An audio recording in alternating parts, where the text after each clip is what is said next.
This is TWiT.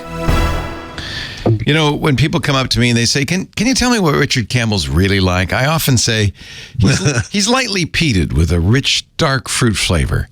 But there you go. It's a good line. Just a hint of peat. Yeah. Hint of peat. He's Hebridean in his spirit. Hebridean. That's the correct phrase. Yes. Hebridean. And that's the brown liquor you have for us this week. Yeah. This was brought to me from the Isle of Raasay by a friend of mine. And it's mostly gone now because it's that good. But notice it does have the export sticker. So this is available at certain specialty shops. But they don't make very much of it, so it's tricky to find. So what is Raasay? Well, Raasay is an island, about 24 square miles, a little island between the Isle of Skye, one of the largest of the islands, and the Scottish mainland. So this is the Inner Hebrides. That's dozens of islands, but also includes Islay, Skye, Mull, and all along there. The better known Hebrides, but Raasay is lesser known, right? Yes. But as opposed to the Outer Hebrides, which also exists. Yes, those are the islands that actually create that buffer in the northwestern part of Scotland that makes the Highlands quite a bit milder from those very severe storms. The thing, if you ever look at pictures of the Hebrides Islands, both the inners and the outers, just remember this one thought: these are the rocks that the glaciers couldn't crush. Right? This is hard-bitten land. This is, from the glacial period, and the folks that live on them, are serious. It's a challenging place to be. It's incredibly beautiful and harsh, but it's really something. And Raasay itself, the name is actually from Old Norse. It means the Isle of the Roe Deer.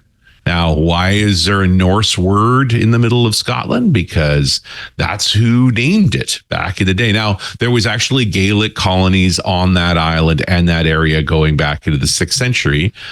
But by the 8th century, the Norse folks coming out of Norway and the rest of Scandinavia took control of all of the islands. So there were the Northern Isles, which would be the Shetlands and the Orkneys, and then what they called the Southern Isles ran across the Inner and Outer Hebrides. So from the northwest corner of Scotland all the way down to the southwest corner of Scotland.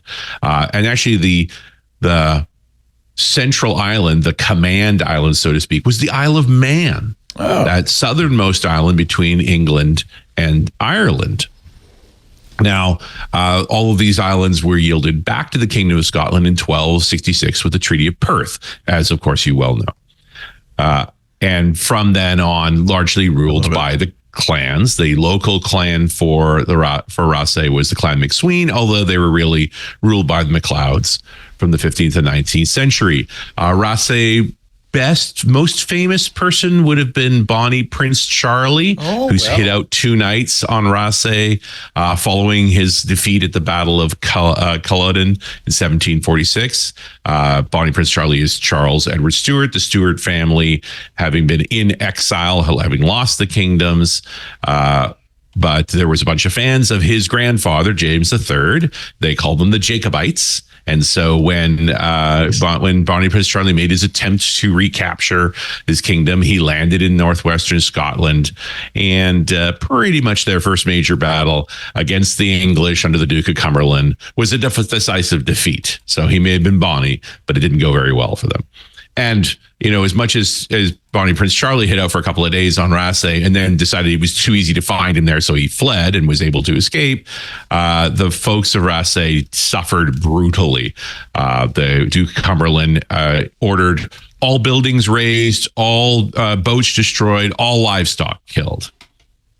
And that was actually the kickoff of something they now call the Highland Clearances, which is really what the English was doing up there. This is the beginning of the Industrial Revolution in the late 1700s. And so the agricultural approaches were changing, and they needed to redesign the fields. When you're working fields by hand, you make small fields that people can operate, and you need a lot of bodies. So you have sharecroppers.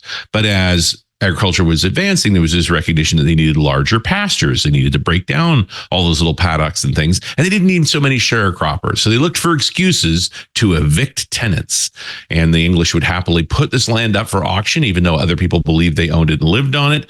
And this led to the thing they politely call the Highland clearances. What they were was literally driving people off these islands, and Raasay was one of them. What did they do the clearance out of spite, out of racism, out of genocidal bloodthirst? I think they did it out of pure profitability. Profit. Yeah. No, your farms can now be more productive if you change your land design. So, and they're just Scots on it. Drive them off. Right. They're Interesting. They think they're people. Well, and this was on for the better part of 100 years. It largely only ends after the Highland potato famine in the 1850s. So, it was quite a stretch. That's pretty awful. To me. Well, that's tough. Yeah, and so just to recognize, when you talk about Scottish culture, especially this part, that the Hebrideans, this was all that challenging land, and they went through a lot. So, today, this island is primarily a tourist island. There's lots of ruins on it because there's been people living on it literally for thousands of years, and a very small native local population. There is a regular ferry run from Sconser over on Skye over to Raasay, and it runs about every hour, costs about £20 to bring you and your car across. And you'll be going over there because you want to take some hikes, you want to see some of the ruins. There's a lovely set of bed and breakfasts and a couple of hotels, including now, for the first time in its history, at least legally, a distillery. Well, this now is I'm on my way. This sounds wonderful. There you go. Yeah. This is it's simple to get to. You can drive to the Isle of Skye. There is a bridge from the mainland, and then you can take this little ferry across. It runs. Everything is sort of synced on that ferry, which runs, like I said, every half hour or so. The creation. This is a very intentionally built boutique distillery. So Bill Dobby and Alistair Day are friends. They formed a distilling group in 2013. They knew a lot about making whiskey. They spent a long time trying to find a place to build a distillery. They finally committed to the Isle of Raasay in 2015. They were able to raise some money, and they acquired a building called the Borrowdale House, which has been there since the late 1800s. It was a Victorian mansion. It had gone, in my research, because I am prone to such things, I ended up getting into some archives and saw several articles of the Borrowdale House being restored, the Folliday House falling into ruin, the Borrowdale House being restored again. And so this latest iteration happened in the 2015. And it was grown out to be a distillery as well as a hotel, restaurant, visitor center. Like, they know what they're doing, and laid up their first barrels in 2020. So you're literally knowing that the Scottish whiskey rules is a minimum of 3 years before you can call it anything. They have only just started production. However, and there lies the question. I've got some right here. Let me just take a little old sip. And I do know. And I do know what it tastes like, because you'll notice how little is left in this bottle, because as I've been researching, I've been drinking it. Boy, oh boy. Their intent all along was to create a modern interpretation of a Hebridean whiskey, which largely doesn't exist anymore. Now, because they're on the Isles, there's a limited amount of wood, so peat was a normal factor of a Hebridean whiskey, but not a lot of peat. But most peated whiskeys in the contemporary form that exists today are very high in peat and otherwise sort of simple sweet notes. They were trying to go after those dark fruit notes, the richer notes. But normally this would take a decade plus of laying up barrels to make it true. How do you make a drinkable whiskey in so short of a time with a little organization, including the restaurant and hotel? There's only 25 people that work here. Now, it's good because there's only 160 people on the island. Although I imagine it's some folks who can live over on Sconser on the Skye side and take the ferry over every day. So they bought a pair of small stills, Italian stills, actually. The wash still is only 5,000 liters. The spirit still is 3,600. That's a good ratio.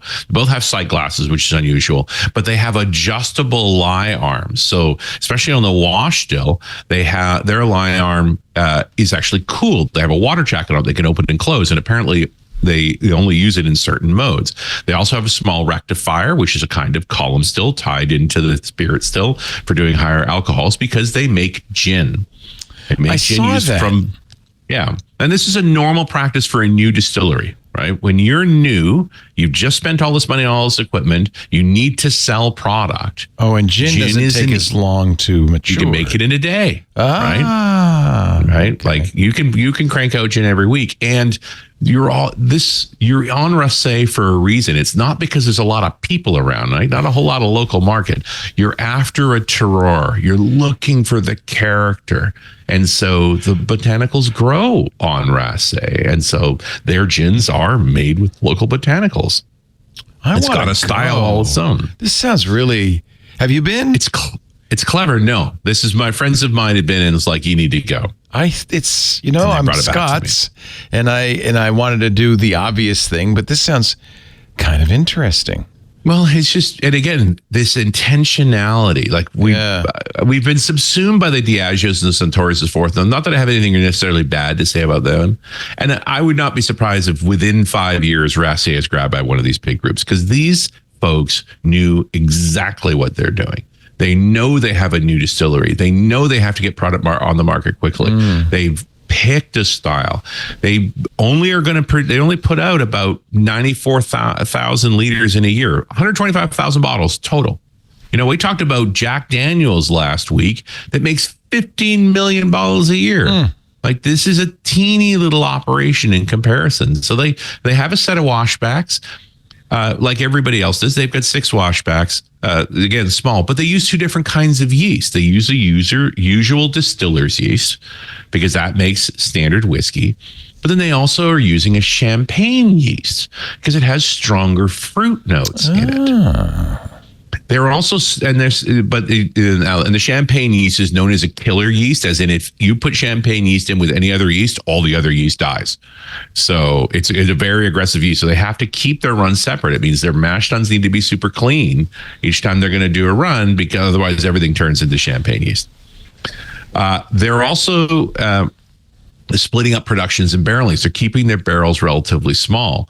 They've got a mixture of warehouses. They have a palletized warehouse, which is upright barrels stacked high. And they've got a dunnage warehouse, which is your typical earth floor with horizontal barrels 3 high. And then they're on Raasay. They're surrounded by the sea, so it's always close. This particular edition, because they've made a few different ones, is the first they called a single malt. They're using only Scottish barley, which is not surprising, but they do use local peat. They split the batch multiple ways. The first thing is that they do runs of the base whiskey with no peat, and then they do runs with peat. And they only do 50 ppm, which is relatively low. Then they split the barrelings as well. They use a variety of different barrels. The number 1 barrel they use the most is actually Woodford Reserve rye barrels. Brown Fornham. Nice. They specifically went for the rye. The mash bill on the rye edition of Woodford is 53% rye, 33% corn, and 14% barley. So that's where they're stealing their spicy note, because they don't have time to get it from the wood. They've got to get it from the whiskey.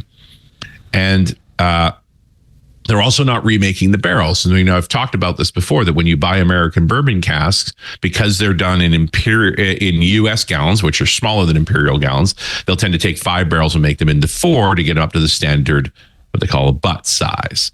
They don't do that. They're keeping the barrels small. In fact, they're keeping many barrels smaller because it ages the whiskey's flavors faster.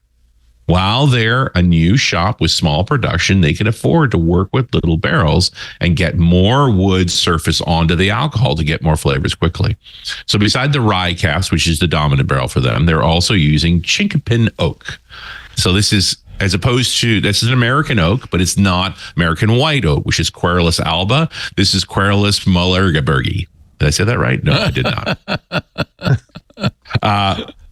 This is American oak. It's not as common as the white oak, but it is a raw oak. And normally when you use raw oaks like that, it becomes a dominant flavor. It's way too strong, especially if you use them in small barrels. But they do is they char them heavily, toasted and charred, so that they, again, you've only got a couple of years to lay up to try and make a product. How do you get as much flavor as possible? So a heavily charred virgin oak barrel, again from America.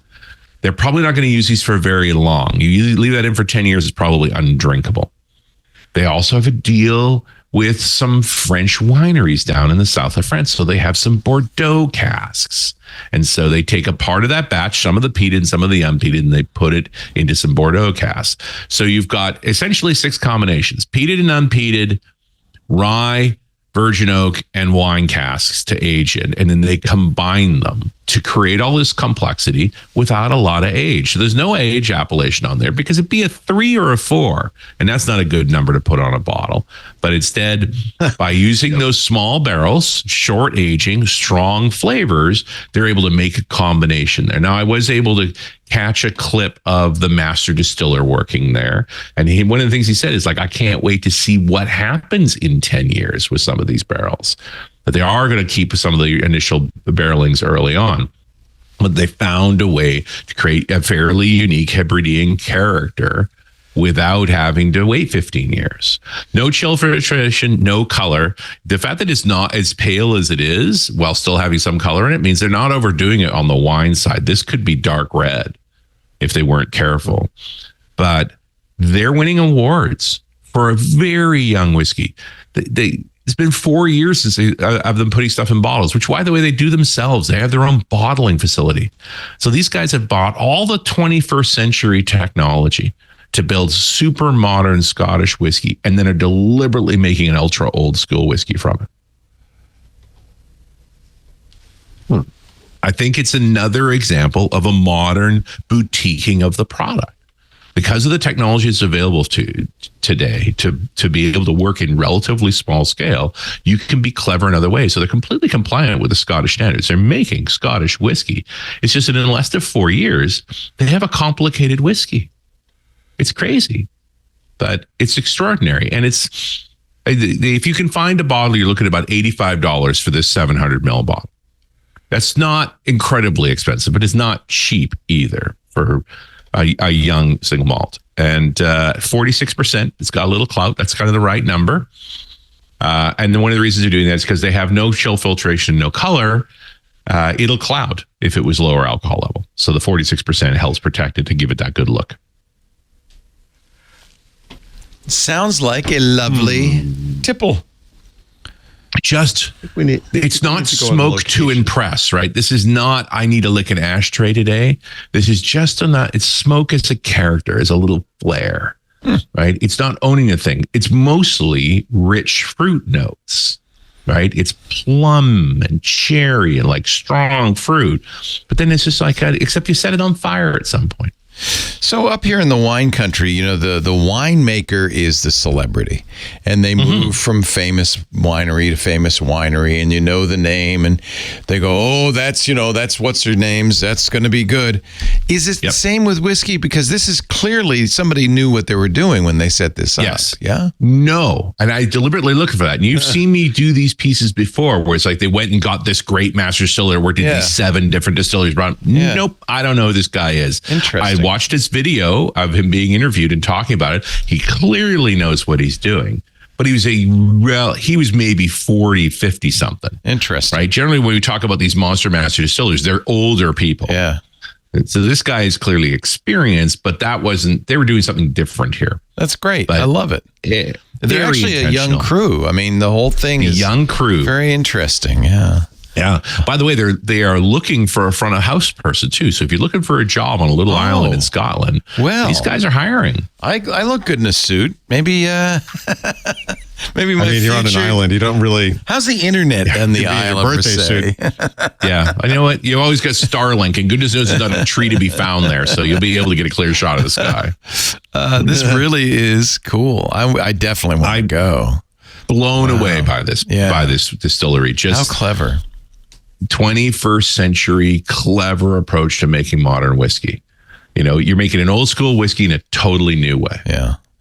And I guess the terroir in whiskey is important, right? I think that's true. I mean, again, they've got local water. It's called, the well is called the well of the pale cow. And they actually have a pale cow as a mascot, a good Scottish long hair. That's not a very nice thing to call me. Come on. It's so the water's local. Rich. I mean, the odds are the The barley is probably produced elsewhere and pre-ground for them, right? Sure. Like they're ordering to spec, which is totally normal. And considering the scale of the operation, like they're not going to do their own maltings. That's not practical.